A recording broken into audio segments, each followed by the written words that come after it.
based off of what the Hawaii governor, Josh Green, has stated in his previous interviews, and the policy that Josh Green is trying to push as far as banning the sale of property damaged in the fires in Lahaina to private individuals and investors under the cloak of they are trying to steal the land from the people of Lahaina, has stated that he's actually looking for the state to reclaim that land. His idea is that he's going to put a ban on the private sale, and as of today has come out saying that he wants to implement a long-term ban. And his entire agenda when he got elected was to build public housing and worker housing in Hawaii.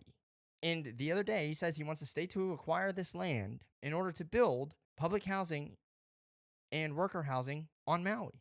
He's going to build these communal villages with communal bathrooms and other forms of communal living on Maui and provide for the homeless and other form of laborers. Now, here's a couple articles I found written by media outlets in Hawaii, by the way, back in May. The first one is May 5th.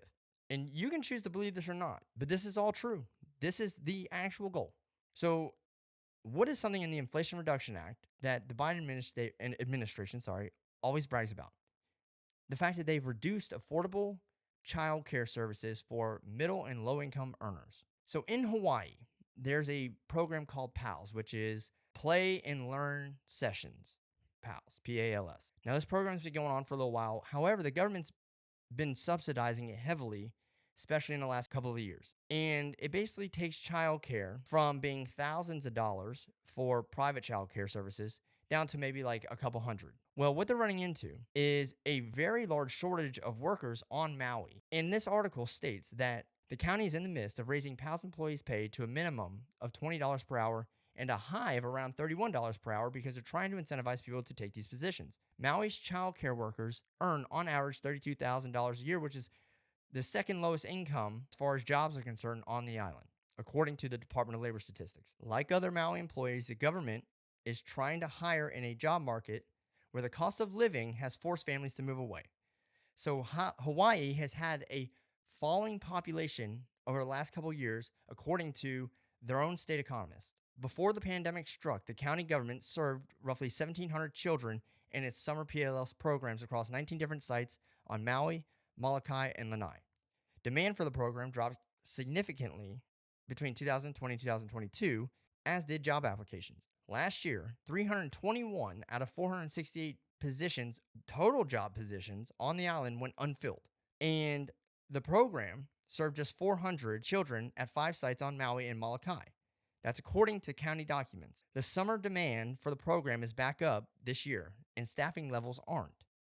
According to the county officials, only 2 people have applied to work in the program in Lahaina, with about 80 kids needing the program, and it's threatening its existence in Maui. Now, I want you to think about this. The government-funded childcare program that the Biden administration has funneled billions of dollars into is failing, and they can't even get people to work in it in Maui. And that's even after increasing the minimum wage for that job 3 times what it was. The cost of living in Hawaii has increased so much because they have done things like increase the minimum wages for these positions and the high cost of income taxation. So it's just a great example of how a government program fails and falls flat on its ass. But it says there won't be a program on Lanai once again because the county hasn't received the job application since 2019. They also need to find the right people to work in the program. So you have a massive shortage of workers. There was an article written in 2019 by the New York Post, and it actually uncovered how Bill de Blasio in New York City had been spending millions of dollars to ship homeless individuals and illegal migrants that were fleeing to New York City as a sanctuary city to Hawaii. Hawaii now has the second highest rate of homelessness in the entire country. It's like 42 people per 10,000. It's insane. They have a massive homeless problem. That is why Governor Josh Green ran on his whole homeless agenda. The government of Hawaii, according to another article written in April of this year, has been looking at legislation to start shipping these people back to the mainland. But the problem is, since they have a massive shortage of labor and a falling population, they can't afford to do that. They need these people there, these homeless people, and they have to find something for them to do. The other thing is, right now in New York City, you have a growing crisis of illegal migrants being homeless, and they have to find somewhere to send these people. So what the government is doing based off of everything that the current governor has said in Hawaii, based off of FEMA's agenda, which I'll go into here in a second. They're using this fire, and I'm not going to say they started it, but it's really looking like they had a lot of incentive to, if they didn't start it, let it go and get as bad as it did. They used this disaster to get federal funding through FEMA. By the way, when you go on FEMA's website, their number one goal isn't to provide funding and relief for natural disasters. Their number one goal since Biden took office and appointed this new FEMA director is diversity, equity, and inclusion. Literally, their number one goal on their thing is equity and putting relief more towards LGBTQ plus programs and putting relief towards minority groups, all that stuff. Pacific Islander is one of those groups. We also want to make sure that we are getting all of the appropriate information out to survivors. So we are working with our state and local partners to ensure that our outreach and our messaging is also culturally responsive and that we can get messages out to people so they know what is available for them. Again, I'll put all of this information in the description for the video. You can go check this out. I'm not lying. They are going to reclaim this land. They're going to build this public housing and that worker housing, and they're going to start shipping all of these illegal migrants from New York that they can't house to Hawaii to fill the demand for labor. And guess what that's going to do?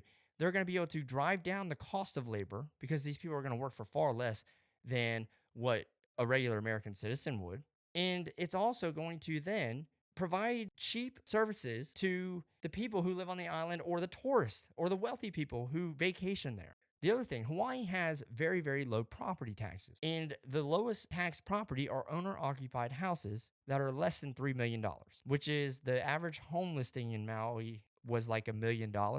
According to the governor's website, these communal villages and apartment complexes that he wants to build will cost around $2.5 million. What I see happening is they're going to build these complexes. It's probably going to cost them probably close to around $3 million.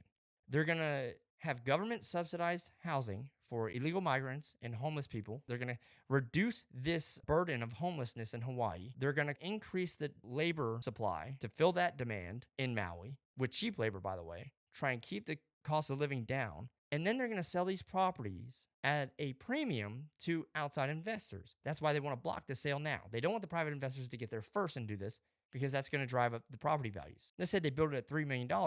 Then, since it's filled with occupants that are basically guaranteed and subsidized by the federal government using FEMA relief and the Inflation Reduction Act and so on, they now will turn around and sell it to private investors, let's say for around $4 or $5 million. Well, the cutoff for the $4 million property value that isn't owner occupied, the property taxes are 2 to 3 times higher for those properties. So now they can increase their property tax revenue potentially 2-3 times in that area. They are going to benefit from the capital gains on the sale of the property to the private individuals because if they build it $3 million, they sell it for $4, right?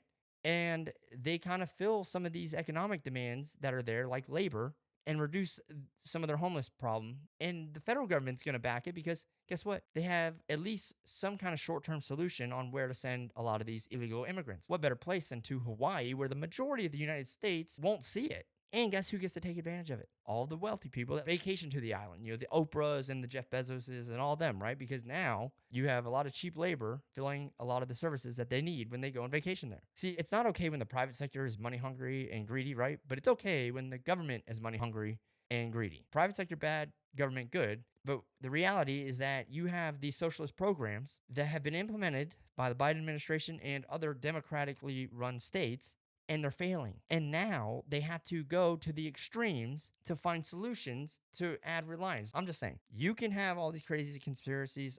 I break it down to an economic thing and based off of actual writings, actual documentation from the government itself, the governor himself, and this is what you come up with. And this is sad, but this is something people need to really look out for. There's no faster way to get federal funds, acquire land for the state to fulfill a governor's agenda of building public housing for workers and filling the labor demand that has been on the island of Maui due to a falling population, extreme cost of living, and offloading some of the burden in New York City with the illegal migrants by shipping them out to Maui. That provides them with cheap labor and providing communal living for the migrants and the homeless. It's killing 5 birds with 1 stone. As sick and demented as it sounds.